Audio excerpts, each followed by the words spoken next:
ওই যে গোল ফ্ল্যাটটা দেখা যাচ্ছে ওটাই একটা কমপ্লেক্স গ্রিনউড এক্সটেনশন, যেখানে কলকাতায় দিদির ফ্ল্যাট।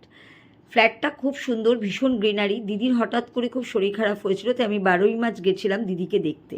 দিদির পাটা একটু ফুলেছিল। তারপরে দিদির সাথে দেখা হওয়ার সাথে সাথে একটা ফটো সেশন। ওখান থেকে দিদির ছেলের বউ দুবাই গেছিলো, ওদের কিছু ফটো। তারপরে আমরা একটু খাওয়া দাওয়া করে তাতাই আর আমি অনেকক্ষণ বসে আড্ডা মারলাম। মেরে তারপরে নিচে এই জায়গাটা দিদিদের এত গ্রিনারি যে কি বলবো। ওই যে দিদি দাঁড়িয়ে আছে, যে হ্যালো হাই বলছে।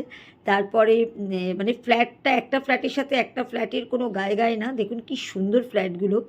আর 3-4টে করে বারান্দা, 2-3টে করে, অপূর্ব ফ্ল্যাটটা। ওখান থেকে একটু গেছিলাম হেয়ার কাটিং করতে অ্যাক্সিস মলে। দিদির ওখান থেকে টোটো ধরে যাওয়া যায়। তারপরে দিদি ওখান থেকে যেই হেয়ার কাটিং আমি করেছি, করে দিদি জকির শোরুমে গেছে, ওখান থেকে শুনলাম মুষলধারে বৃষ্টি।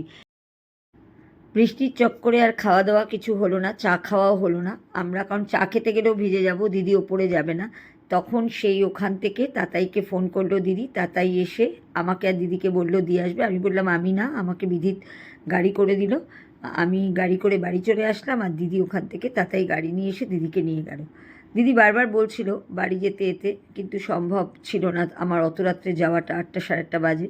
তো সেই কারণে আর এই দিনটা এত সুন্দর করে 12ই মার্চ 2026-এর কাটালাম, সেটাই তোমাদের সাথে একটু শেয়ার করলাম। আসলে সানডেতে সকাল 7টার ফ্লাইটে দিদি আবার মুম্বাই চলে যাচ্ছে। 3 তারিখ এসেছিল, কিন্তু এখানে আসার পরেই পায়ের কিছু ফিজিওথেরাপি, কিছু টেস্ট দিদির চলছিল। তো দিদির সাথে দেখা করব না, কলকাতায় এসেছে, এটা তো সম্ভবই না। আর দিদিও আসতে পারছে না ওই অবস্থায়, তাই জন্যই আমি গেছিলাম।